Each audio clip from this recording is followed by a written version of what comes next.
You've become such an old hag. I can't even see you as a woman anymore. We're getting a divorce. So go away?" Chuckling mockingly, Tom threw these words at me. I came to take care of Tom at the hospital where he was hospitalized. Despite my devoted support during his illness, this is what I get in return. It's just too cruel. Tom betrayed me with a calm face. Looking back, I realize I've always been treated horribly by him. Yet, why did I endure it all this time? There's absolutely no benefit for me to stay married to such a despicable person. Thinking this, I slowly began to speak. "I won't let you have your way anymore, Tom." Holding a firm resolve in my heart, I confronted Tom head-on. "My name is Anna Smith. I just turned 45 and am a working housewife. Our family is our son Rick and my husband Tom. Rick just started high school this year and is a very kind and good boy. I think I did a great job raising him. My husband Tom used to be quite handsome. It may sound odd to say this about my husband, but he was quite popular back in the day. I fell for him at first sight, competed with my rivals, and won the position of his wife. However, he was handsome a long time ago. Now he's not anymore." "Hey, got anything to snack on?" Now in his 40s, Tom has steadily gained weight after Rick's birth and currently shakes his ample belly.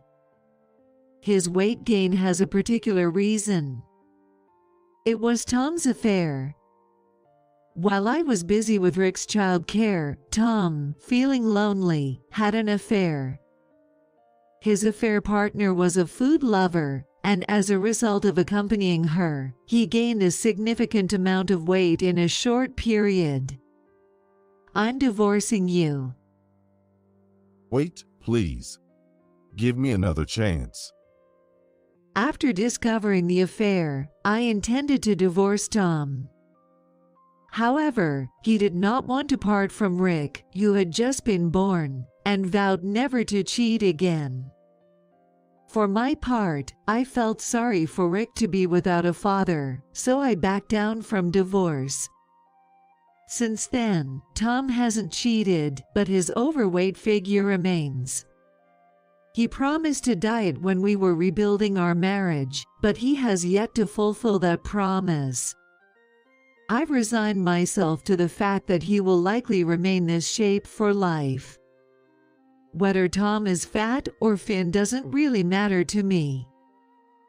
However, I just wish he would stop leading an unhealthy lifestyle. Tom has remained overweight because no matter how much I warn him, he refuses to give up his unhealthy habits. I've told him many times, "What will you do if you collapse because of this?" But Tom just won't listen. I wonder if my warnings are just a waste of time, as my size and Tom's fat are the only things growing. I am a working housewife, and the company I've worked at since graduating from college has recently become very busy. In the past few years, we've significantly increased our sales and are planning to open a branch office. As a result, my workload has increased, and I'm busier than ever. But I still have to make dinner, right? For Tom's health, I make time to cook meals amidst my busy schedule. But all my efforts seem in vain. The results of the health check came out. I have to recheck next month. Another test. Every year, Tom needs to be checked again at the hospital because of poor results of his medical checkups. It's like that again this year, and he's been reporting with a bothered look on his face. "Hey, where's the results paper from the screening? Let me see it." Thinking it would be better to know the details, I asked Tom. However, he refused with a look of displeasure. Why? It's not necessary, right? I'll just go for the retest and get treated. And that'll be the end of it. But what if something is wrong? Look, you're always overreacting. Don't make a fuss over this kind of thing. Seriously. Tom just grumbled complaints and, in the end, didn't share the health screening results with me. From that day, I made an effort to serve healthier meals, but Tom grimaced at the sight of the food prepared. This bland food doesn't fill me up at all. After complaining about my cooking and leaving most of it uneaten, he would buy instant noodles or junk food to eat. A little would be okay, but how can he fit so much of that stuff in his body? He eats so much unhealthy food at once that it makes me wonder how he manages it. With this behavior, he'll likely need a retest next year too. Hey, I'm not saying stop eating, but maybe reduce the amount. It's bad for you. You're right, Mom. Isn't that a bit too much? Even Rick, who's at an age where he eats a lot, was taken aback by how much Tom could eat of the heavily flavored foods. By the way, Rick happily eats the healthy meals I make and says they're delicious. But it seems Tom doesn't take his son's advice either. Shut out. I bought this with my salary. You guys don't have any right to comment. Tom would shout at us angrily when irritated. Rick and I kept advising him patiently, but each time Tom would react angrily, and eventually we just stopped saying anything.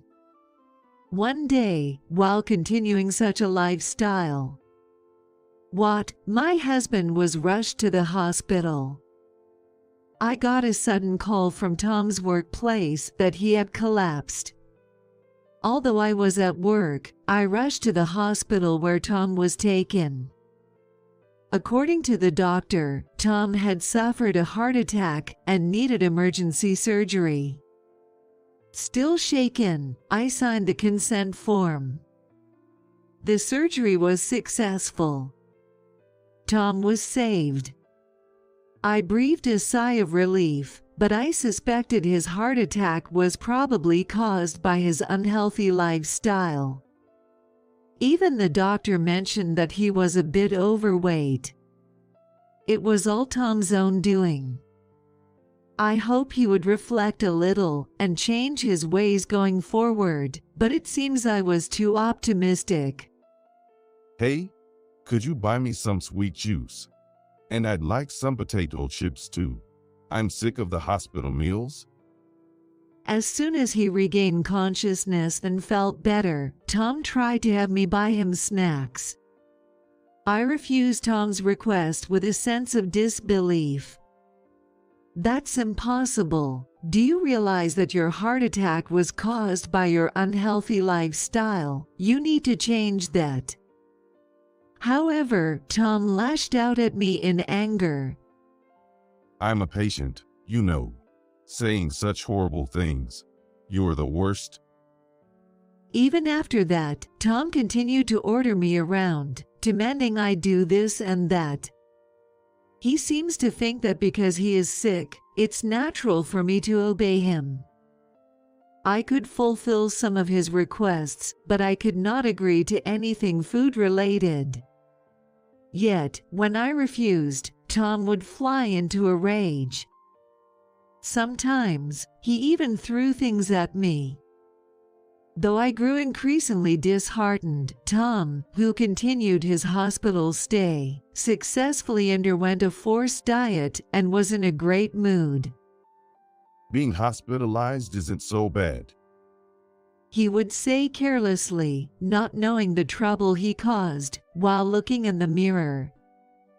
He started to show signs of his old handsome self and boasted about getting a lot of attention from female nurses and other patients.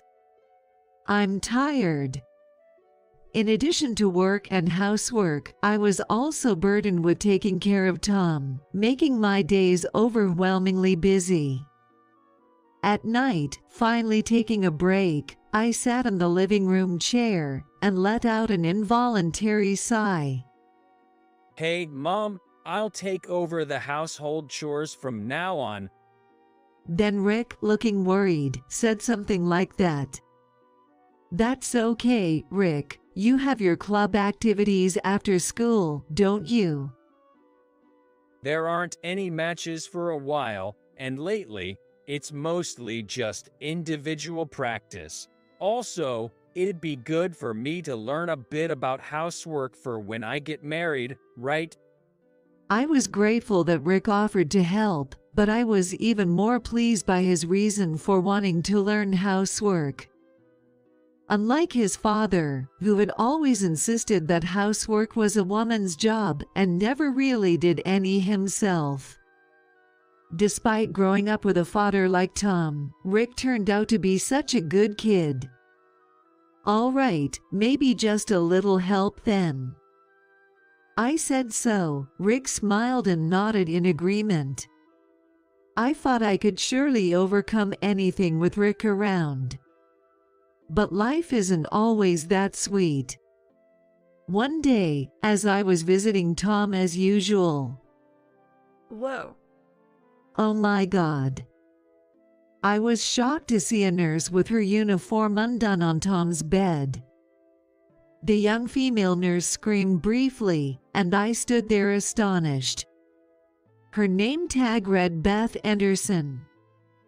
Tom, looking flustered, hurried the nurse out and then said that with a sigh. You should have called before coming.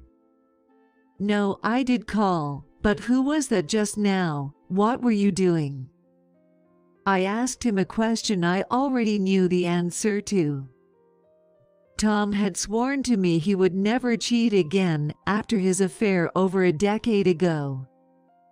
I had thought Tom had reflected on his actions because he truly hadn't cheated until now, but perhaps he only refrained from cheating because he had gained weight and no one was interested in him anymore. Shocked, I watched as Tom smirked confidently. What do you think? I'm cheating. I started getting attention again after I lost weight. It is not enough, no matter how many bodies I have. But you promised you wouldn't cheat. Then Tom sneered and said to me, That was a long time ago. You've become such an old hag. I can't even see you as a woman anymore. We're getting a divorce. So go away? How could you?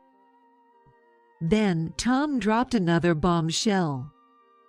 Actually, she's pregnant with my child. I have to take responsibility, right? He spoke arrogantly about responsibility, but what about his responsibility to our family? I started to say something but then closed my mouth. Instead, I muttered softly, I see. That's unfortunate. Well, if so, I'll prepare a divorce document. Yeah, I'd appreciate that. I was stunned by his reply, but decided to proceed with the procedure. After having Tom sign them at the hospital, I fought back tears and said, I wish you happiness. I'm leaving that house. Yeah, that house is mine anyway. It's only natural for you to leave. And I'll give you custody. Rick is more attached to you. And my girlfriend doesn't want a stepson? I didn't react to Tom's words and just quietly put the divorce papers in my bag. Tom looked on, seemingly enjoying my distress. I should have done this much sooner. You've been really cold lately. How dare you speak to me like that all this time? This is the result. You ended up having to divorce me because of your own actions. I had fallen in love and married Tom.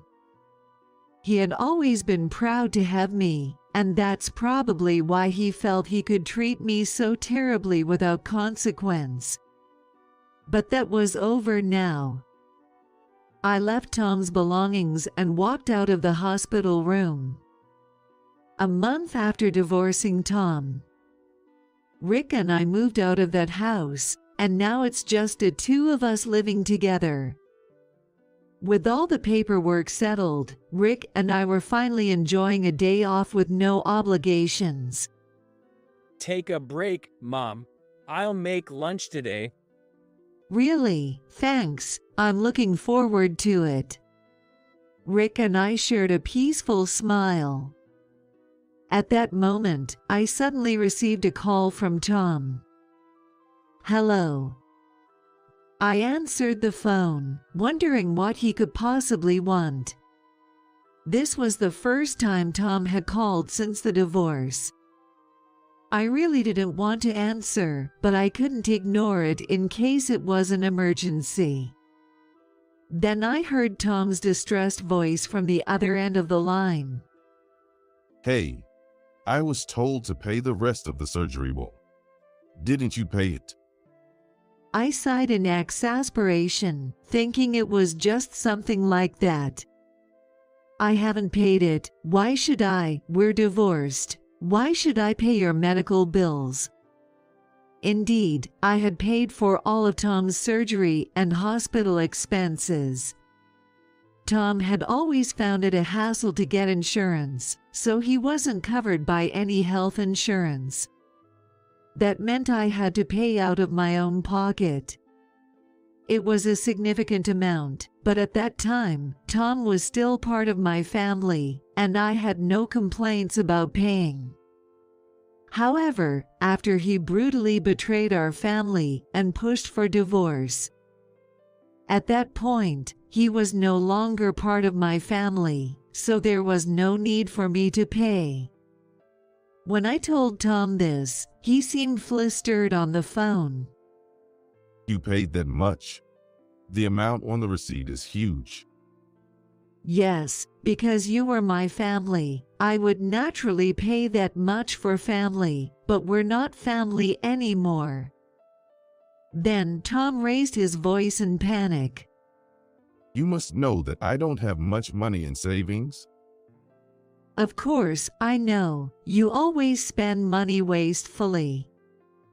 Indeed, since his affair over a decade ago, Tom had become reckless with money. Despite my repeated warnings, he would just get angry and say, "Don't complain about how I spend the money I earn." He used to not be so interested in food, but influenced by his affair partner, he continued to spend a lot on meals even after they split. Not to mention the golf clubs he gave up on after just 3 days, or the expensive camera collecting dust because he barely used it. Tom was always irresponsible with his salary. Eventually, I gave up and stopped intervening in how he spent his money. So, you know I can't pay this huge amount, right? Come to the hospital and sort out the medical bills. Where are you right now? I asked Beth to go to the house, but she said there was no sign of anyone there. Beth was Tom's affair partner. I was truly glad Rick and I had moved out. I never wanted to see the face of the woman who had caused us so much trouble. In response to a flustered Tom, I replied with utter calmness, "There's no way I'd tell you. Right now, Rick and I are enjoying very peaceful days together. I absolutely refuse to let you disrupt this peace." Ever since Rick and I left that house after divorcing Tom, Rick's smile has become more frequent. I actually always wanted you to divorce Dad. You never seemed happy with him, and he has always said nasty things to me. Upon further discussion, it turns out that Tom had even threatened to withhold funding for Rick's college education if he didn't comply with his demands. Rick is a kind kid, but lately, he had begun to stand up to Tom more frequently. Tom didn't like that at all. If you keep defying your father, I won't let it slide. He had been trying to make Rick obey by saying such things behind my back. Hearing this made me so angry at Tom that I felt dizzy. How could he do such awful things to his son? I had thought that divorcing Tom would make Rick lonely without a father. But that was a huge misunderstanding. Staying with Tom was the cause of our unhappiness. I deeply regret not divorcing him sooner. If we had, we could have avoided so many unhappy days. But now, we are free from Tom. I won't let him take these days of freedom from us. I am ready to do whatever it takes to protect myself and Rick. I will never tell you where Rick and I are. With a firm resolve, I stated this strongly to Tom. There was silence for a while, but then I could hear Tom sniffling on the other end. Was he crying? This was all his own doing, and he didn't even have the right to cry. I almost blurted out those words, but I quickly swallowed them. Saying such things now would be pointless. Please, pay for the treatment. Tom begged me with a tearful voice. Annoyed by his voice, I frowned deeply and answered, "There's no way I'd pay, we're divorced." Do you not care what happens to me? You married me because you love me, right? Tom cried out in agony. Indeed, I did love Tom. He used to be so handsome, and I fell for him at first sight. Initially, it was his looks, but as I got to know him, I grew to love his suave ways with women, and his kind nature. Looking back, Tom had always been popular with women, and knew how to act around them, probably why he was so charming. His kindness was also a tactic to become more popular with women. You looked sad when I signed the divorce papers, didn't you? You still have feelings for me, right? If you pay for the treatment, I'll divorce Beth and remarry you. So. How stupid you are. What? Tom made a pitiful voice. It is in the past that I liked Tom. After Rick was born and Tom cheated, my affection for him vanished. The reason I looked sad at that time was because I was utterly disgusted with myself for not seeing through Tom's infidelity earlier. It certainly wasn't because I still had feelings for him. Tom claimed he cheated because he felt lonely since I was always busy with Rick and didn't pay him enough attention. However, Tom never helped me with the housework or child care, even though I was busy with these tasks after Rick was born. When I once asked him to help even a little, he disdainfully responded, If you can't even handle that, you're a failure as a mother? During a time when I was nervous about my busy life and new motherhood, his words were the last straw. His infidelity came to light shortly after. And he really thinks I still have feelings for him after all that. I stopped loving you the day you cheated, 14 years ago. Tom seemed stunned over the phone. Why?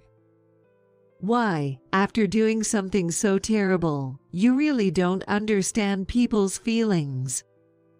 If you didn't love me anymore, why didn't you divorce me sooner? There were several reasons for that.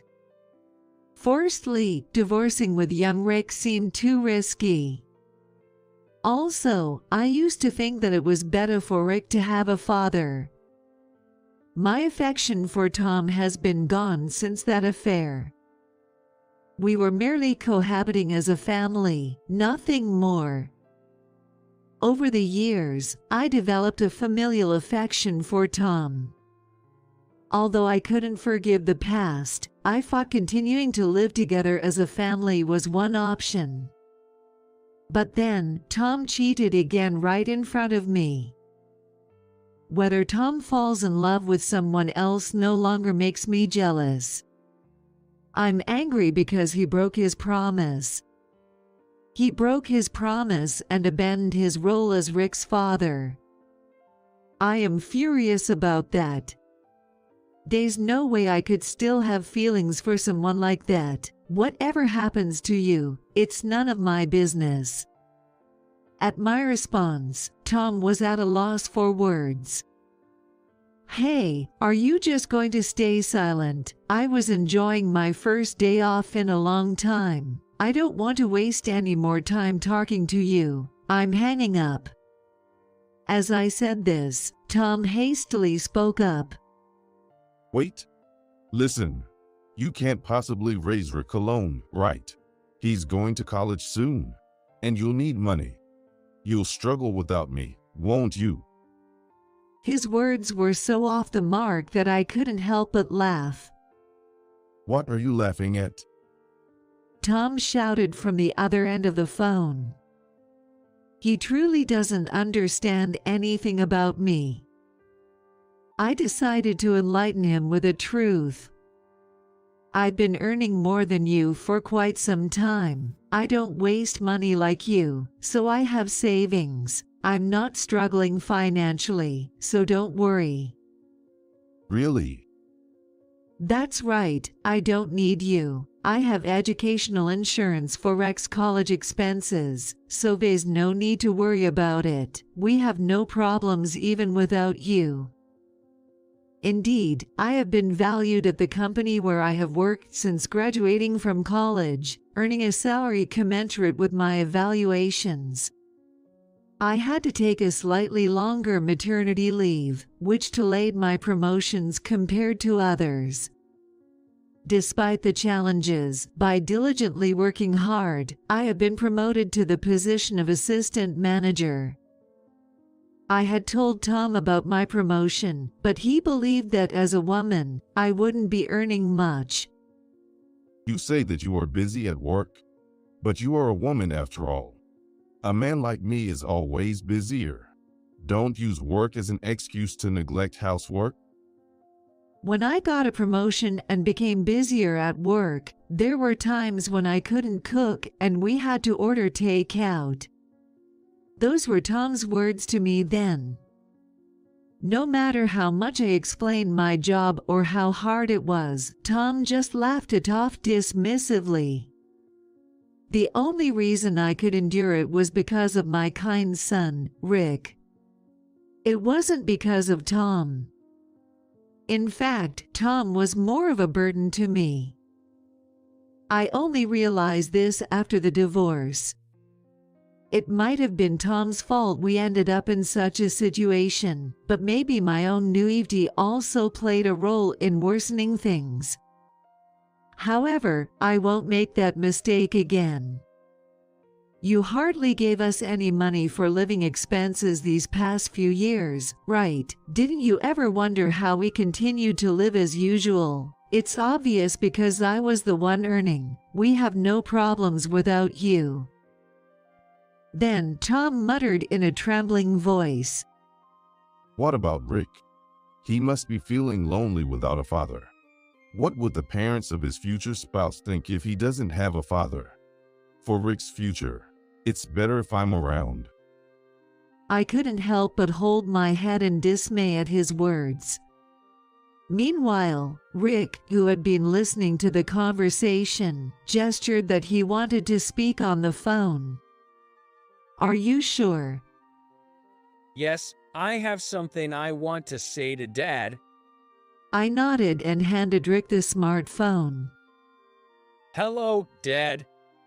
Rick, tell your mom she needs me, right?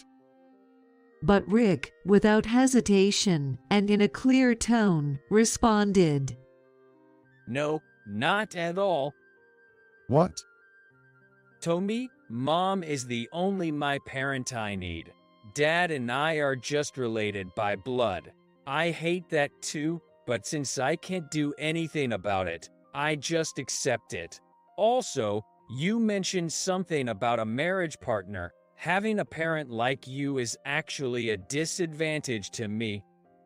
Rick spoke his rejection of Tom calmly, his expression utterly composed, and there was no sense of wanting to get back at Tom. He was merely articulating his thoughts in a measured way. I'm really glad Mom divorced you. Thanks to that, I'm very happy now. If Mom ever considered remarrying you, I'd do everything to stop it because that wouldn't make her happy. Tom seemed completely at a loss for words. Can you please not involve yourself with me and Mom anymore? You should just be happy with your affair partner. Wait, Rick. I still want to be your father. Then why did you cheat? This is all your fault, the consequences of your own actions. I no longer think of you as my father. You're not needed in me and Mom's life. Faced with such a clear rejection, I couldn't help but let out a wry smile. I hadn't realized Rick was so firm in his rejection of Tom. I took back the phone from Rick and delivered the final words to Tom. So, do you understand? Just as Rick said, don't involve yourself with us again. If you ever show up, I'll consider taking legal action. Tom remained silent. I sighed softly and hung up the phone. I heard that Tom ended up paying the remaining surgery and hospital fees using money borrowed from a payday lender. He could have arranged a payment plan with the hospital or found a better way if he didn't have the money. His thoughtless actions reaffirmed my decision to divorce him. After settling into my new place, I took some rest and then consulted a lawyer to sue for alimony due to the infidelity. Just getting divorced over infidelity wasn't enough for me. Tom apparently hadn't anticipated being sued for alimony. He seemed to have made quite a fuss when dealing with the lawyer I hired. Then, I am prepared to go to court if necessary. Please convey that I am ready for anything. After hearing this, Tom reluctantly agreed to settle the alimony. At this point, Tom finally told his parents about our divorce and asked for their help to pay the alimony. However, upon hearing this, his parents were furious. They told him that they no longer consider him their son and declared that they were cutting ties with him. Later, I received a call from Diana, my ex-mother-in-law. We've disowned Tom, but we don't want to lose our connection with you and Rick. Even though you're divorced, would you come to visit us? Yes, of course. I'll bring Rick along for a visit. Tom's parents are genuinely kind and good people. Even though we live apart, they continue to support us. Rick also expressed a desire to see his grandparents, and we plan to visit them soon. After being disowned by his own parents, Tom borrowed more money from payday lenders to pay the alimony. Currently, he's struggling just to make the interest payments on his debts. I suspect he might eventually declare bankruptcy, but whatever happens to him is none of my concern. Tom, who was burdened with debt, was discharged from the hospital, but soon after, he collapsed again. His unhealthy lifestyle worsened after our separation. I also heard that he had broken up with his affair partner. I had demanded alimony from the affair partner as well, but my lawyer relayed her plea.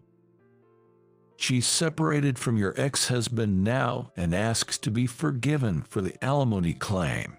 She lied about being pregnant to make him divorce you. That doesn't matter. I will proceed with the claim. Understood. I will convey that. And so, I relentlessly pursued the alimony claim against the affair partner. Her strategy was to lie about being pregnant, thinking it would lead to a divorce. She never imagined Tom would be so financially unstable. The affair partner, who had been fired from her job at the hospital for having an affair with a patient. She struggled to find new employment and pleaded poverty to my lawyer, but I remained uninterested in her circumstances. Ultimately, she somehow managed to gather the money to settle the alimony, perhaps also using payday lenders like Tom. The specifics don't interest me, nor do I want to know them. After confirming the alimony payment, I breathed a sigh of relief. Thus, my tumultuous days came to an end. Currently, Rick and I are living peacefully and happily. Concerned about potential retaliation from Tom or the affair partner, I chose a highly secure apartment for our new home. Just to be cautious, I keep in touch with my ex-in-laws to get updates about Tom's situation. After paying the alimony, Tom had to sell his house to manage his debts and is now living alone in a small apartment. Despite having initially lost weight, his unhealthy lifestyle soon brought him back to his former state, and when he collapsed and was hospitalized again, he worn out instead of losing weight. Reportedly, he has aged so much that he hardly looks like someone in his 40s anymore. Honestly, whatever happens to him is none of our concern anymore. Mom, I need to talk to you about college stuff. Do you have a moment now? Yes, of course, I'm here for you. Lately, Rick has started to think seriously about his future. The divorce ordeal was tough on him, but he's very upbeat now. Since the divorce, I've found myself with more free time than I know what to do with. I'm even thinking about starting a new hobby using this free time. Just the thought of having personal time, which I never had before, fills me with excitement. Have a good day. Today, like every day, I'm dedicating myself to work and household tasks for both my and Rick's sake. Thinking about the enjoyable future that awaits us, I couldn't help but smile.